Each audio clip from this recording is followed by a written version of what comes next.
Hiya world, Rega tweeted out today a review from the Ear magazine of the ND3 cartridge. This is Rega's new moving magnet cartridge. It's the first cartridge in a new range that is going to see out the old bias, at least two and exact cartridges. Those cartridges were absolutely brilliant. They've been the mainstay of Rega's cartridge range for many years.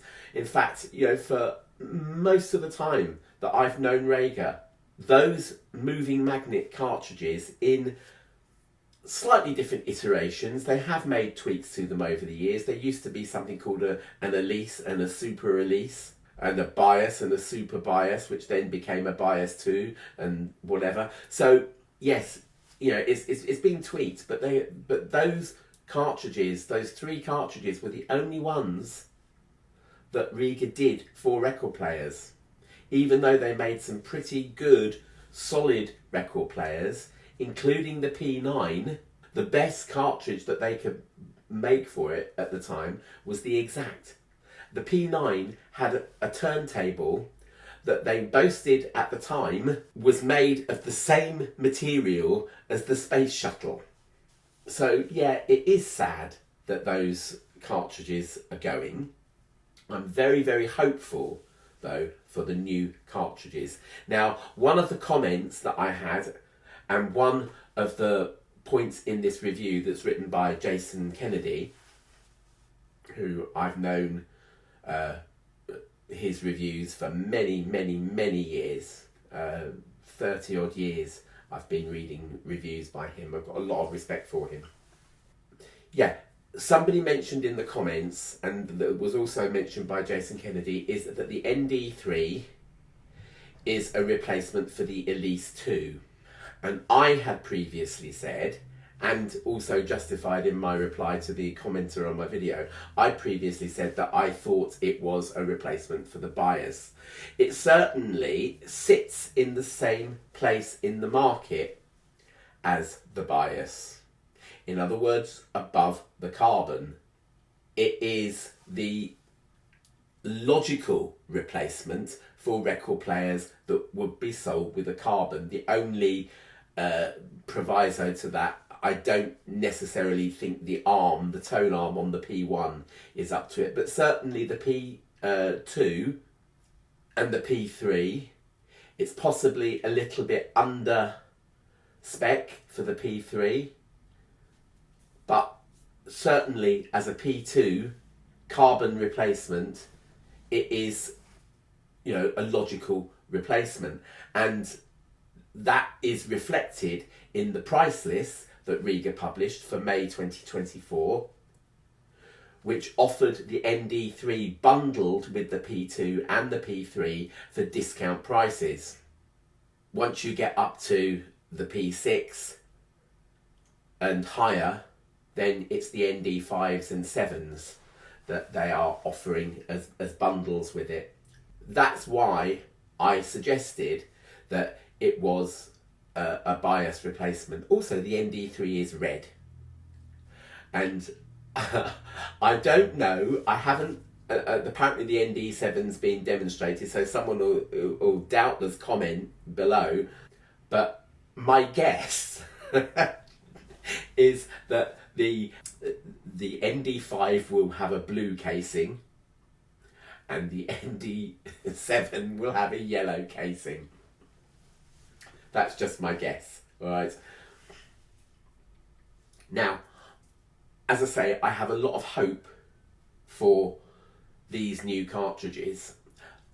The big thing that seems to come to play, according to Jason Kennedy's review, and also to my own observations, is that this neodymium magnet is coming to play. It's the neodymium magnet is what is used in the moving coil cartridges.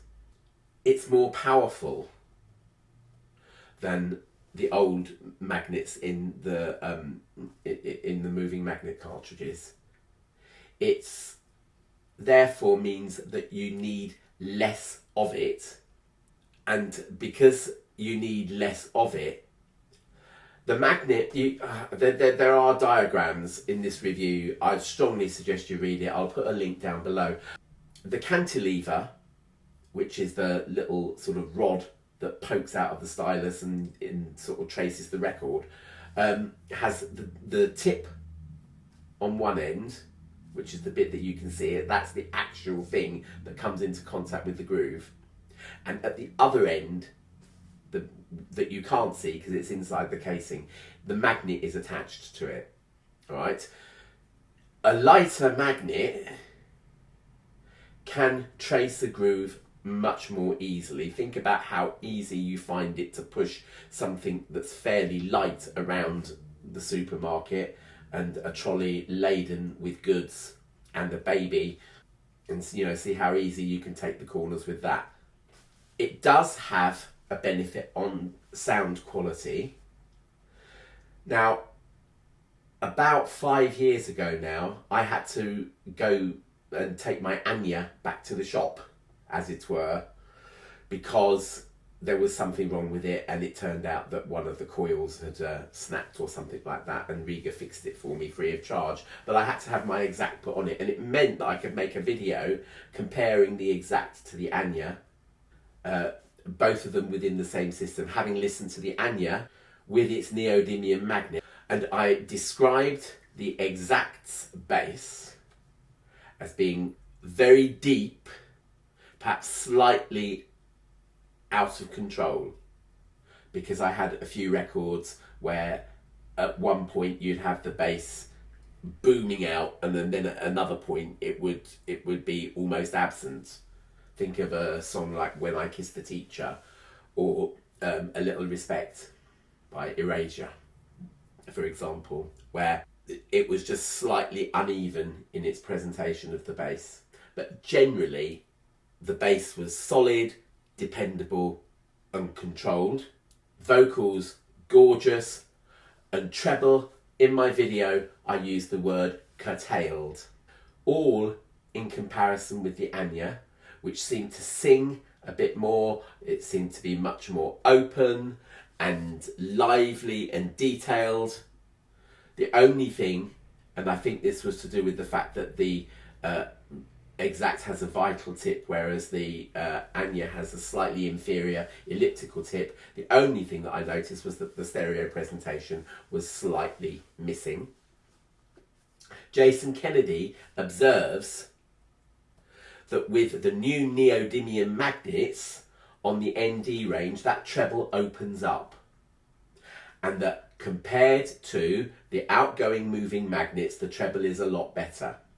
And that makes me feel a lot better about that review that I posted 5 years ago, because it's basically saying the same thing. The upgrade from the old moving magnet, from the magnets in the old moving magnet cartridges to the neodymium magnets is making one heck of an improvement at the top end of your records.